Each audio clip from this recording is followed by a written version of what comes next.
Good evening. I'll call to order the Planning Commission meeting for January 17th, 2023. We'll start with the Pledge of Allegiance.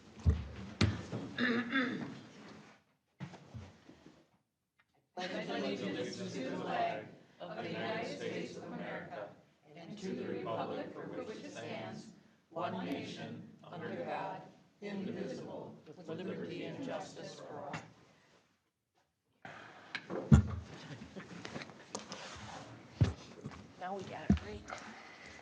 Okay, good evening to those online and here in person. I will now look for a motion to approve the meeting agenda. This is Judy. I make a motion to approve the agenda for tonight. This is Bethany. I'll second. Okay, I'll call for the vote. Rob and I. Bethany, aye. Barb, aye. Judy, aye. And Lynn, aye.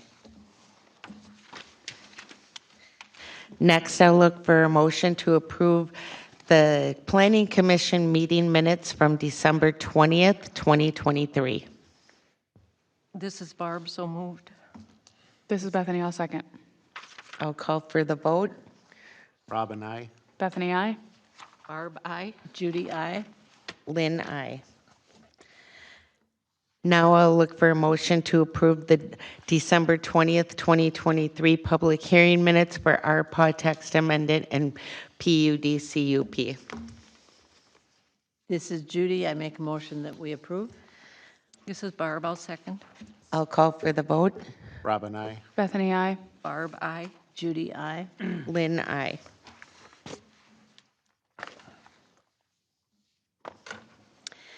Next up is our public hearing for LCI Landscapes Planned Unit Development Conditional Use Permit on pages 1 through 30. Eleanor, would you read the notice as published in the Forest Lake Times? Sure thing.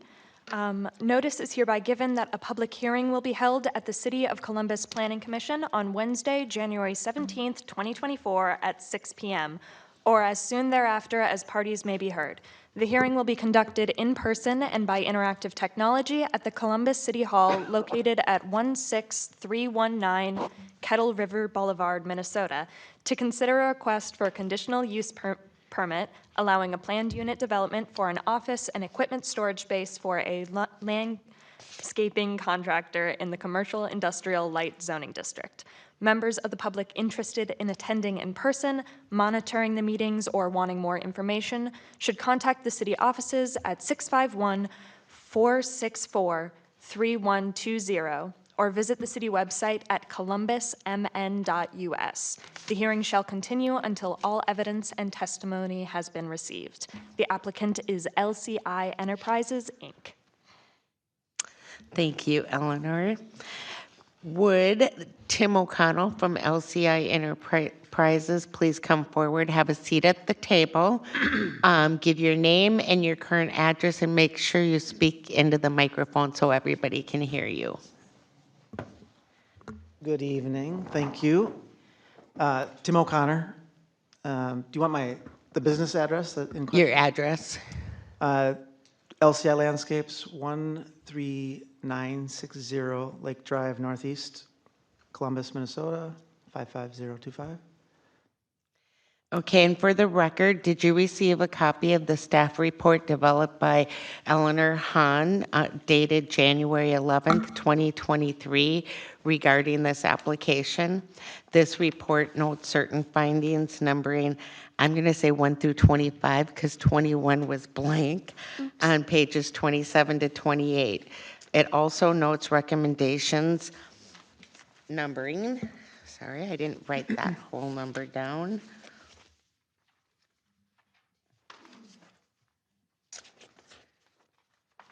One through 15. And do you understand these recommendations and conditions, and do you have any questions or comments? Yes, I understand them, and no questions or concerns. Okay, Eleanor, would you like to give a review? Of course. So this conditional use permit is for I want the exact language, a contractor shop with accessory yard limited in the Commercial Industrial Light District. Now, This particular business has been in operation as a non-compliant business since 2021, correct? Correct. Okay. Running out of a residential lot. Now, the lot itself is zoned commercial industrial, has been for decades, but the previous owner had a legal non-conforming residence on the property, lived out of it, was bought by this business and converted into a commercial lot. There was a standstill agreement between the city and LCI to agree to not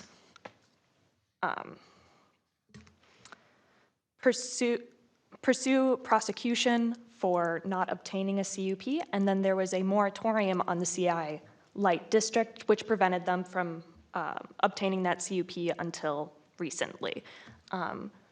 They have been really forthcoming and wonderful to work with from the last couple months that we've been working together to get this permit underway. And there are a couple improvements to the property and the facilities to bring it into compliance with this permit, namely redoing the parking lot and driveway, as well as bringing the existing residential building up to commercial building code.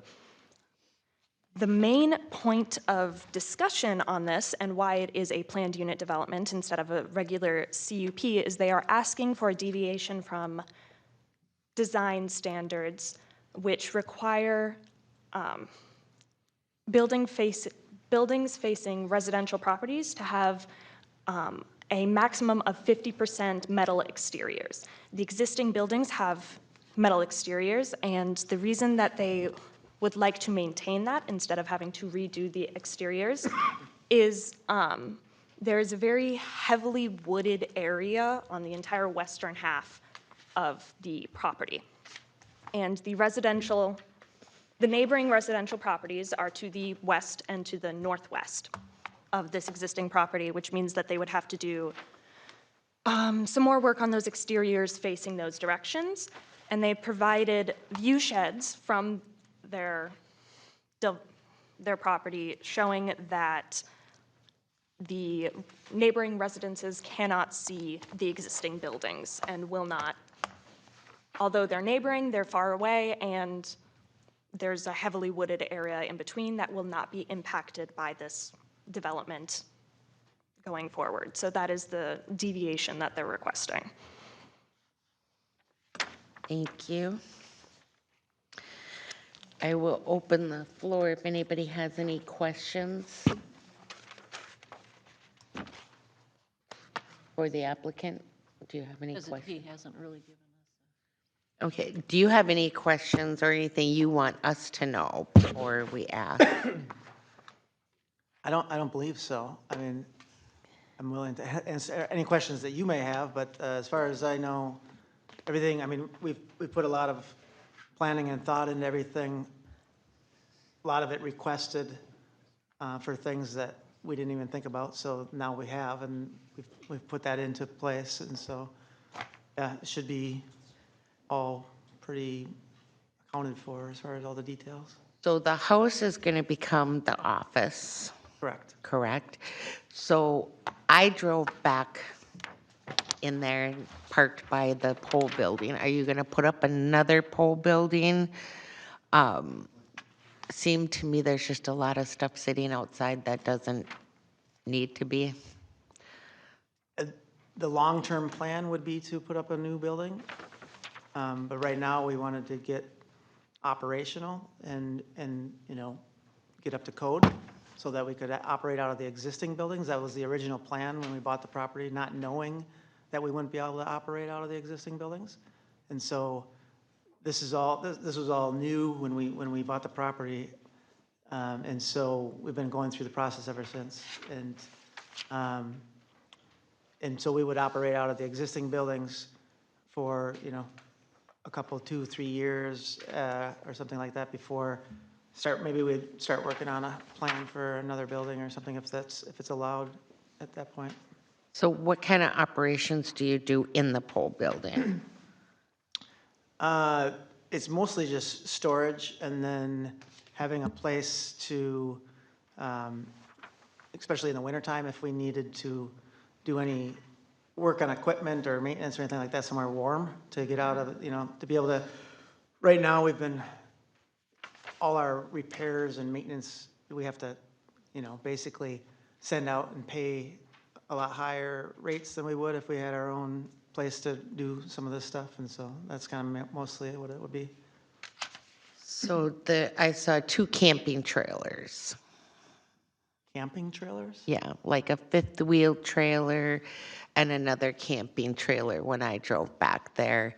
And I'm just wondering, is that business use or are those somebody's personal trailers that are being stored there?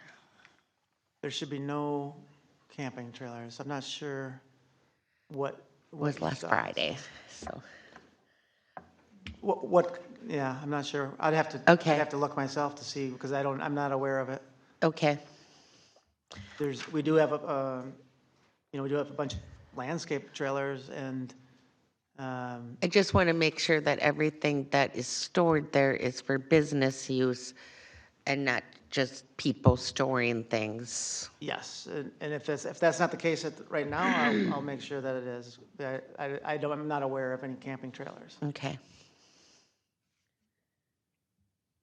Barb, did you have any questions? Yeah, I have a number of questions. First of all, I like to go out to the property and walk through it and so forth, and I was wondering, excuse me, if there would be some time next week, if I could do that. Are you there during the day, or should I call someone? There will be someone there some of the time, so if you want to set a time, I can definitely meet you there, or if you just want to pick a time on your own and let me know, then yeah, that's no problem. Okay, so your number is available to us. Yes, should be. I believe so. I Can think it's in. can you just give it to me, or do you know it off? 651-775-8933. Okay, and you're Tim, right? Correct. Okay. And there will be And- no camping trailers when you come. I'll make sure that. And Anything that, I it guess should all be business. I have a number of questions regarding, you're going to renovate the residential building, so that'll be office space for your sales staff, and it's going to be 8 to 10 people working 7 a.m. to 5 p.m. Yeah, most of the time there won't be that many people, but yes. I mean, Okay. there will be, most of the sales staff will still work from home a lot of the time. Okay. And they're out on the road, visiting clients and whatnot, and then designing. So they may only be there 2 days a week, 3 days a week at the most, I would say. Oh, so it's not just, I was trying to figure out what 8 to 10 people could do I mean, because it's not a huge landscaping Yeah, business. more of the people that would be there, from 7 to 5 would be our office assistant, our admin assistant, and our controller, our HR manager, and our operations manager. And actually, our operations manager will be out in the field a lot of the time as well. And then the salespeople, do they work from their homes, or, I mean, because you've got to, The salespeople, the design people are the same, one and the same. okay. So we and- have 5 of them, and they work from home and from the office and visiting clients. So same thing. That's what I said, is that they'll be there 2 or 3 days a week, maybe, and for meetings, company-wide meetings or something like that. And you occasionally have clients come in? No. Oh, you I mean, don't? not to date, Okay, but if we have a nice place for them to come, that may change. And that's the plan, maybe going forward, not immediately, but okay. we would like to create a space that we can have clients come and use it as a showcase for outside, but that's not going to happen right Okay. away. And then you're listing 13 to 14 trucks of various size. Is there a possibility to get a definite list of what the vehicles are, whether they're dump trucks with tandem trailers, Sure, you know, so that we have a specific list of what they all are? yes. Okay. And then the skid loaders and the mini excavators, where are they stored on the property? They are almost never on the property. Okay. We generally will keep one on the property to be able to load and unload trucks, Okay. but for the most part, they're out on job sites. But you bring them in the winter? So you just In the have them? winter, they go to job sites for snow plowing, so they sit there. Okay.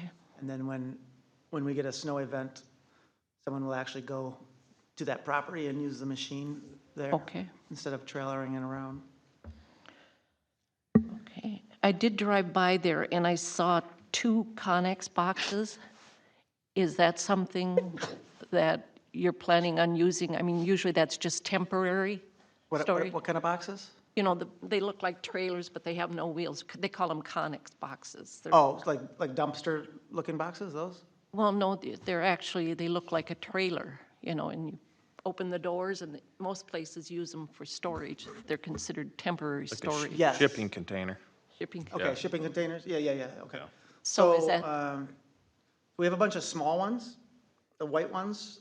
no, I Those saw are- the yellow ones, the big yellow ones, Big yellow ones stacked are. one on top of the other. Yeah, those will go away once we're able to use the shop, Okay, because we need to, they're just storage. okay. And then you also have a row of smaller sheds? Those are the job boxes that will be almost always out on jobs, Oh, okay, so they won't exception- be on the property. with the exception of the wintertime. In the wintertime, they will be stored on the property. Okay, In the working months for landscape, they will be out on job sites. so that's for small hand tools and stuff like that, is that correct? Okay. And then I was concerned about, do you have any idea about, you're going to use the current septic system, and that was the system for a residential property. So do you know when that was last serviced, or are you, because you're going to have 8 or 10 people in the, you know, I want to know if it's I going to be. know that needs to be updated. Okay, you don't know when it was last updated? Is it the I know original? when we bought the property, part of the resolution or whatever was, we needed to do something to get it up to date. Okay. But it was all changing, so we had to go through this process first to understand what we needed to do next on it. And so Okay, it so will be you're- updated to whatever that. The level mound is needed for system? the amount of people. Okay, so you're aware that that's Correct. going to, okay, good. So is it underground right now and you have to upgrade to a mound system? Is that what it is? I don't know, it is underground now. Yeah, I okay. don't know if we have to upgrade to a mound system or not. I would assume That- we do. I bought my house in 2009 and we had to put in a mound system. We've got an affirmative head shake. there, Yes, but- yeah, so Yeah. it is a mound system requirement now. So, Yeah, And then you said that you're having to send out maintenance. You've got 14 trucks and all of this equipment and so forth. So the final plan is for you to do that on site, but otherwise you would outsource it, is that? the maintenance of the trucks. Yeah, maintenance of the trucks and your equipment, Equipment. you know, stuff Yeah. breaks. Yeah, we would prefer to take care of it ourselves if possible. Yeah, Okay, so that'll be part of your shop, is that it? correct, Okay. right. Okay, I guess that's all I have for now. Judy, did you have any questions? Well, Barb covered a lot. I know Barb is like rocking it over there. Yeah, well, I had gone out on Friday. She went out on Saturday and the gate was closed. And so we just kind of, my biggest thing was just everything, you know, there was a little four-wheeler sitting there and there was just so much sitting outside. I just want to know the plan to, We don't have a four-wheeler either. I was parked right outside the pole barn. So, Yeah, And I saw the yellow trail Just the ones that were provided to me. containers, so I just want to make sure that it's not going to just be Try to track down. a storage area. Definitely not. Okay. We're a serious business.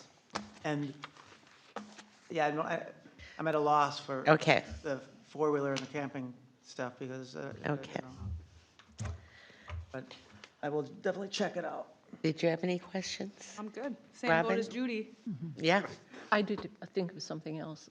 I just wondered if you have talked to your neighbors at all about what's going to happen there as far as, there are a couple residential, A long time ago, okay, it's been a while, our neighbor to the north, we did talk to him and let him know what we were doing. And then the neighbor to the south, the MEI, not really. We haven't really talked to them, but okay. And they haven't expressed any concerns or anything about, not to us. Okay. No. No, okay. we're, Okay, now I'd like to open it up to the public. Is there anybody here that would like to address this issue? Anybody online that would like to make any comments? Hearing none, we will close the public hearing with the right to reopen it in 2 weeks, at which time we will have a discussion amongst ourselves to make a recommendation. One thing I would like to have at the next meeting is I would like to have a letter from the city attorney, and an email is fine, but having this document signed by the city attorney, I would like to have a history, a little bit more history, and I would like his interpretation on what he thinks, Absolutely, I can definitely get that, and also the city engineer if possible. of course. Thank you. Is there anything anybody else might like to have to review this at the next meeting? Do you have any concerns? Can I ask questions? Yeah, you can ask questions. Okay. Rob Bush with council, sitting in as liaison. Are you going to be having anyone living in the house? No. No? Okay.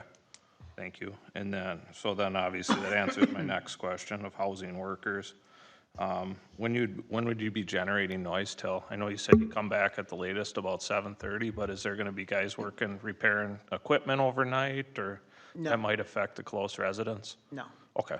no, and it's crews coming back after working hours. Makes So sense for that area. 7:30 is late for that, so I can't, I mean, sure, there'll be times where someone works till, probably, but we know the city ordinance rules are usually 10 PM for noise and 7 AM in the morning, Sure. so we wouldn't be past either one of those. Yeah, I guess the biggest thing is just having to deal with backup beepers and things like that would be a concern for that area.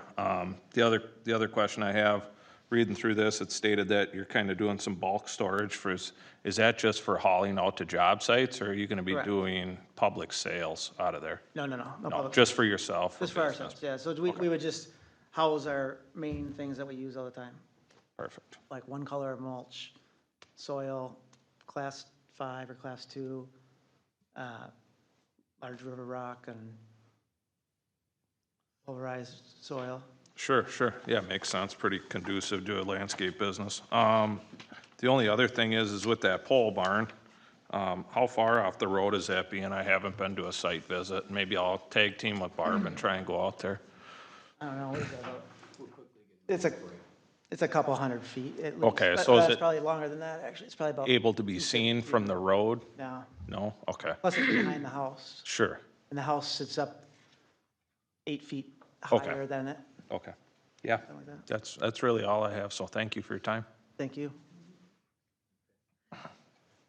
And one other thing, Eleanor, can we have the building inspector just give a brief summary of what he's looking for? Because I find it, if the property was purchased in 2021, I would think that the septic system would have had to been updated, and we're now in 2024, and it is not. So I just want to know what he's looking for as far as Absolutely. inspections to be I complete. can send this over to our building inspectors and also talk to Krista about septic history about that in the morning. Dean has some questions. It's crazy. Yes.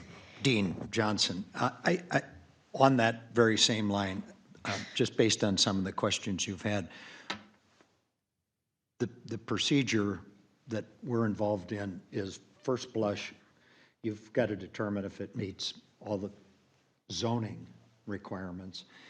At that point in time, they're going to have details primarily on the conversion of an older residence to a commercial building, which is the first time the building official even will be in a position to comment. And those will be very specific comments that you've now got to meet commercial standards for buildings, different, all kinds of requirements.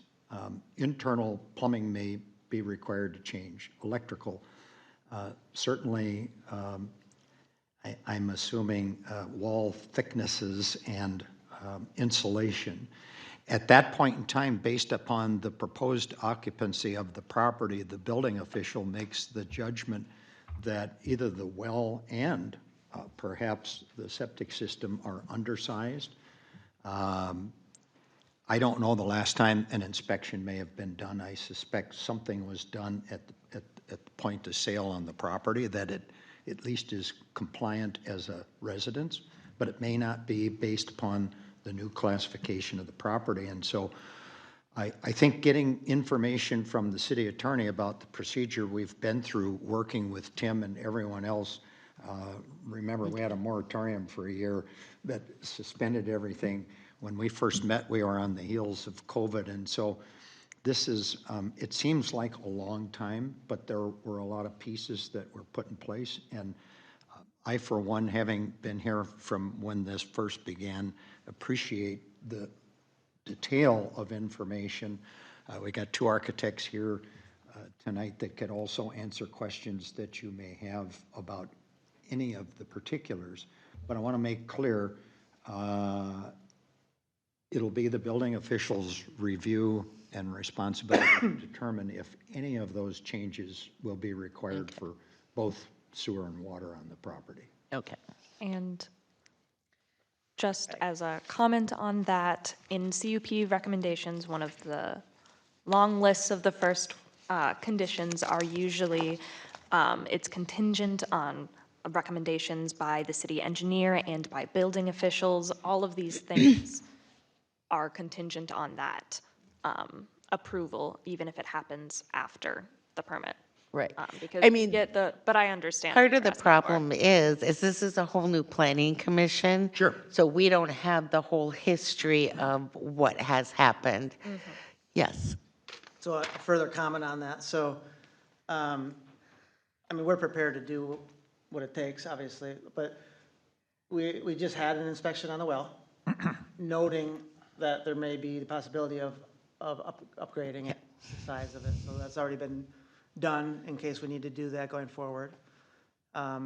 We understand that the plumbing and electrical and the walls are going to change. Okay. We've actually, so we're not going in there. I didn't hire architects to come in and just put a Band-Aid on it to get it passed.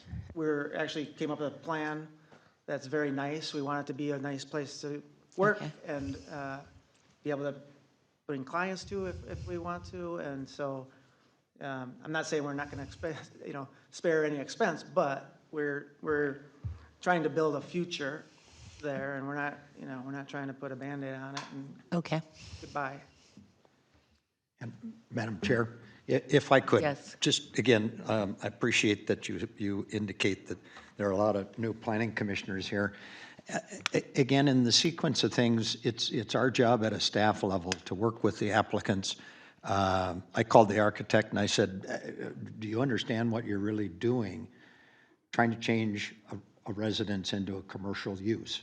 It's a major deal. It's not my job to hold hands. It is just to be realistic and explain that they need to be aware of that.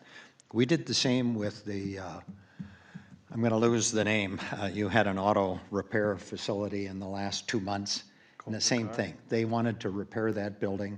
Their bank wouldn't let them tear it down, and so they thought the next best thing to do would be to make an office out of it, but they had no idea about it. And so it's our job to tell them, you may not be using that building. If you can't tear it down, I don't think you're going to spend the money to make it an office. They were putting up a new building that had an office in it, and it didn't make much sense. In this situation, it's different. They walked in there looking at having an area where people can actually come and look at materials instead of coming to Tim's house or one of his designer's homes or whatever. And from day one, that's part of the procedure. But sequentially, we won't know until you've determined and the city council have determined that this can move forward, that the building official really gets involved and says, you're not doing it right, or yes, this works. At some point, Tim's going to get a price tag, and he may conclude that that office doesn't work either, and we're all back at the drawing board. But in order to get to the level of the building official getting involved, it's got to be that you feel the project can go ahead. Okay. And the key that I think you're ultimately going to deal with is that the purpose of the plan unit development review is, from the applicant's perspective, not requiring putting non-metal surfaces on the residence, which will now become an office, because when it abuts residential zone property, which is essentially the west elevation, our ordinance would say, well, you can't just treat the front of the building, you got to treat the rear of the building. There's an existing storage building which abuts to the north and to the west residential zone property. That is essentially 50% street facing, 50% north, 50% west elevation, non-metal. And their request is, we've got so many trees that are buffering us and distance to those residential properties. If they can't see it, does that satisfy, number one, the screening requirement for vegetation, fencing, to screen all of the equipment, the vehicles that are going to be parked outside? Maybe half of them are there in the summer, but they're all likely to be there in the winter. They can't all fit in the storage building. And so your determination ultimately as a part of the PUD, they meet the screening requirements so they can have this stuff. You're going to say, well, that doesn't mean you can have boats and fifth wheels out there. And that's great that you bring that up. Maybe you looked at the wrong property if they're not there, but you can try to determine that before you make a decision in 2 weeks. So again, putting it all together, I think getting the summary from the attorney about, and this will be a quick email, they can give you the copy of the document that we sat down with Tim and worked out 2 years ago, and understand what that procedure is. The city engineer, because the building official does the permitting on the sewer, the review of the buildings, and it's on a county road, isn't going to have a lot of comment. So I think when we were going through the completeness review of this, and they got my list of things that we wanted the applicant to address, the engineer said, I don't have anything, so I don't know that you'll get you'll get information. And I'm just trying to get history because I've heard different things. And he purchased the property in 2021 and it's now 2024. And we're just getting a application, and I don't know all the history of what happened. So I think that's important to know for us, instead of just sitting here and making recommendations when we don't know. And I'll just comment, and you have to get the comfort level that you have. We have a half a dozen properties that are in serious issues and court procedures. This is the only one that from day one, when they were informed that, you can't really do this, that we created a legal agreement that said you can exist there. You don't have to cease, but we have to have a plan to become compliant. Right. And you wouldn't have the benefit of any of that because you weren't here when Right. it started. And so I'm not trying to take the place of the attorney, but I'm happy to answer anything else you might want to know. But we don't have all the answers now, and so we try to focus on things like, well, what about lights?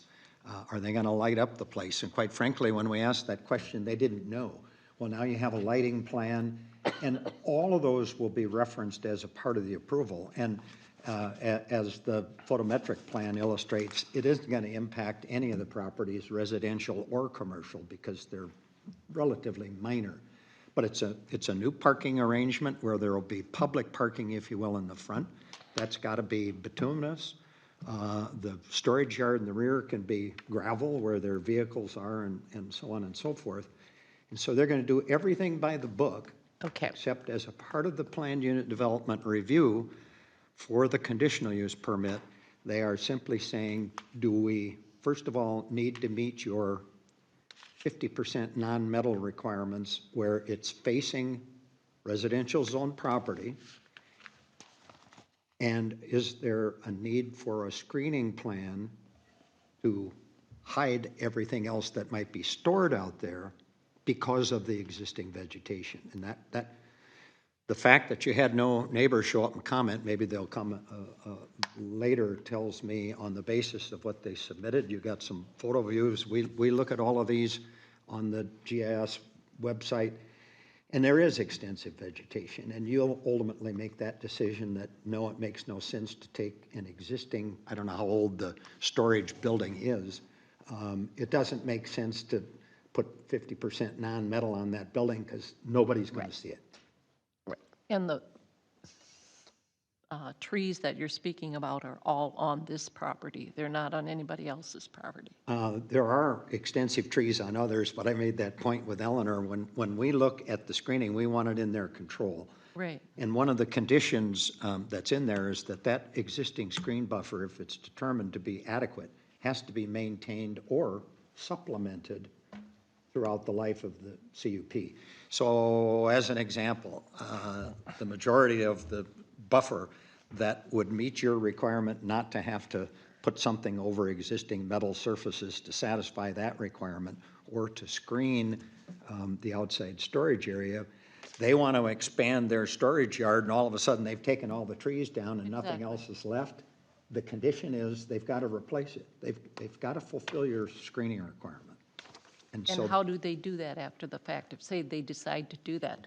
It's on our dime that we're constantly vigilant about any of the approvals we make, and we rely on complaints. And so they'd have to come here to intensify or expand the use of the property. So if they want to double the outside storage area, they have to come and amend this permit. If they've done it and we haven't seen that amendment in the PUD and had a chance to comment on it, then we're back to where we started. I'm not anticipating that in this case, but some properties we're in constant battle with in order to be compliant with city requirements. And then you have to go through the court process to resolve the issues. We're doing this ourselves to resolve everything and meet all of the requirements. We're not waiving anything other than the potential screening element and the requirements for non-metal surfaces based upon that existing screening component. And so again, long-term, if any of that vegetation in their property disappears, they've got to replace it. And I see what the architect coming up to the mic, so maybe you'd like to comment. Chairperson and commissioners, if I may just speak to Tim's cause just a bit. He came to us in fall of 2022 to pursue this. Okay. And we immediately contacted the city, and there was a moratorium, and we were waiting for the new code and zoning ordinances to come out. So we sat on that until about late January, February of last year, at which time then we triggered watershed. And we had to go through the entire watershed process, which we have done. And we've come into this process, Tim has as well, with this is brand new stuff for Columbus, and we're gonna be the testers on it. And so we've been trying to be as compliant as possible. Tim has been as well. So I just wanted to address the time frame that's gone on a little bit. Okay. Because he was adamant fall of 2022. And we couldn't do things right away. We could shortly thereafter, and we've been at it since. Okay. Thank you. And I think the outbuilding right now actually is metal siding, right? So I think, I'm not sure what the PUD states or what the difference is, but In the Sea Light District, the major change that occurred in the commercial industrial zoning district on either side of the freeway was, or the highway, was that the former requirements were that buildings had to have 50% non-metal abutting the freeway. oh, non-metal. Non-metal. So you're all metal. By the way, the existing residence is entirely non-metal now, and it's proposed to have metal put on it except non-metal on the front. But technically, because the property abuts residential, we have two standards. The screening requirement is in effect for properties that are within 150 feet of a residence or abut the residential zoning district. So technically, the existing residence, as well as the existing storage building, should have 50% non-metal surfaces facing both the highway and the residential district. Well, the immediate property to the north is zoned commercial and it's used commercially. It's to the northwest, the first home is, but it's abutting this property. And so we can't waive those requirements. We don't encourage variances to this. We prefer it in the planned unit development review, and you reach a conclusion that perhaps it makes no sense to take that existing metal storage building and put non-metal on 2 or 3 sides because it isn't visible. That's the trade-off. That's allowable in your planned unit development review. Does that help? Okay. Okay. It does. Yep. Yes. Lynn, through the chair to Dean.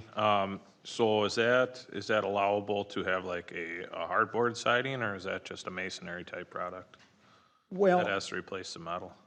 no, it doesn't have to be, it's just non-metal, so you can have different wood products and composite products.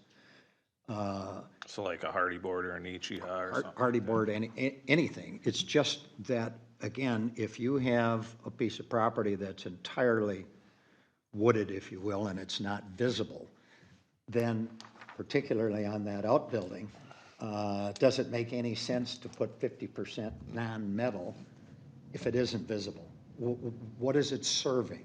That's the request that they're making through the PUD portion of a conditional use permit. The other things, as I mentioned originally, with regard to the details on the sewer, the water, that's after you've said, you know what, let's keep going. Yep. And then the building official's gonna go, you can't change the occupancy of that residence and operate with that well, based upon it's the square footage of office, it's the number of employees, and then there are additional employees who are gonna use plumbing facilities when they're there. It's also gonna be open to the public, even though it might be 1 day a week or 2 hours a month, whatever, we don't care.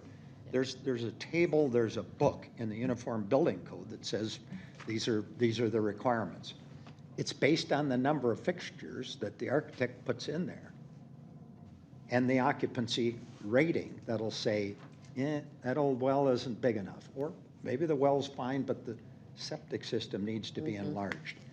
We don't, as a zoning function, comment ever about, can it be a conventional system or will it have to be a mound? That's up to the state codes relating, you know, and there's all other conditions that are outside of our ordinances. We don't care, but that will be covered. I just want you to be guaranteed that Okay. sequentially, we don't get all those answers before you make a recommendation. Okay. But you can get the attorney's letter. Well, we're just trying to make sure that our new commissioners understand the whole process. And that's why I keep coming here. I want to help you understand any Yeah. other questions you have about things procedurally. The biggest change with the Sea Light District is that now it's not just a requirement for buildings facing public roads to have 50% non-metal. It's all sides if you face residential property. And this one, I don't know how deep that property goes. It's long. It's very deep. And the other residences that are in the rural residential district are quite a ways away. And they have their own vegetation that's screening them. And the architects went out and took pictures at different elevations that are in your, or different view sheds, if you will. And it's in the middle of winter. So that was my other comment. Don't show us pictures from the summertime. Exactly. If these are deciduous trees, they don't have 90% opaque conditions year-round, but these are mostly conifers, and they tend to die. And if they wish to expand and they remove that buffer, we have a condition that says you're going to have to replace it. And Eleanor and I debated, should we put in there, you know, you could replace it with a fence like you did with the auto repair, Right. where they abutted residential property and they decided to put a fence up. You know, they have to maintain the screen, and if they can't do it with vegetation, then it becomes a fence. But they also cannot expand the use of the property beyond the footprint that they have for two reasons. They're getting a permit from the watershed, and they're not going to let them expand any more storage areas without updating that permit. And one of our conditions is you can't change the use or intensify the use without amending the permit. They may be back in 2 months and say, you know what, it costs too much to change the residence, we're going to use it as a storage building, and you can relate to it at that time. But so far, because we always caution, and I'm so grateful that architects get involved, because I'm not saying anything bad about Tim, but owners don't understand what becomes required in meeting commercial code requirements, but the architects do. And if they haven't told them it's not feasible to make this conversion yet, then I think it's going to go ahead. But until that happens and you've approved this, your building official can't give you an opinion on whether the sewer and the water are adequate. That help? It did. I mean, it would be really helpful if in our packet we had the history from day one, instead of coming in here going, you know, okay, it's been 3 years, what's going on? So yes, it does help when you give us the history. I just looked at the document, the standstill that the attorney is listed in, and I'm like, and that was dated in May of 2022. That's why I asked for something with his take on it, because now it is a legal document before we do anything. But it does help when we, you know, we're all new. We weren't here in 2021, so we don't know what happened up until now. So, And I would say it's very easy for the attorney to give you a half-page update that, you know, we're working well with these people. You don't have an update from your own compliance officer because this is a non-issue. He's got 6 others that he's concerned about. So again, apologize that we didn't dig deeper in this and help you throughout. It's unusual. I mean, in part because of COVID, in part because of the moratorium, this strung out a lot longer than any of us anticipated. I think I met Tim in 2021. Maybe, yeah, maybe towards the end of it. Or early 'Cause I believe it 22. was winter Yeah, of 20. could have been early 22.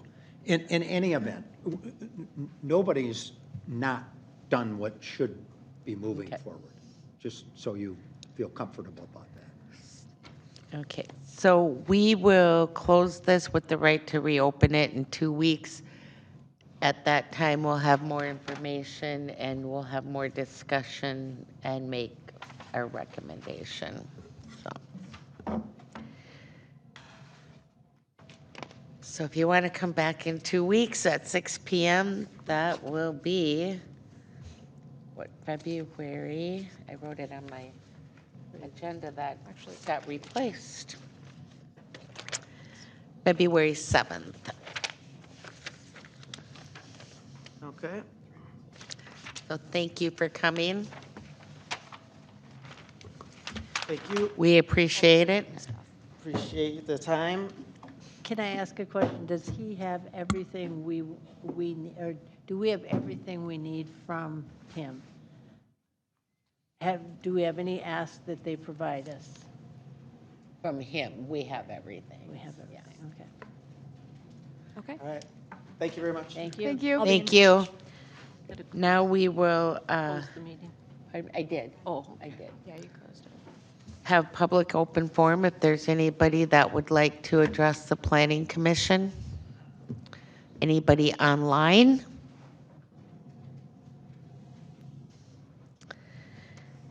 Now we'll have planning commissioners report. Does anybody have anything? Ms. Barb, I have nothing. Nope. City administrator and planning and zoning reports? Nothing here. I will just say it's nice to have Jack here. Welcome. Thank you. So I will look for a motion to adjourn the meeting. This is Judy. I'll make a motion to adjourn. This is Bethany, I'll second. I'll call for the vote. Rob and I. Bethany, aye. Barb, aye. Judy, aye. Lynn, I meeting adjourned at 6:51 PM.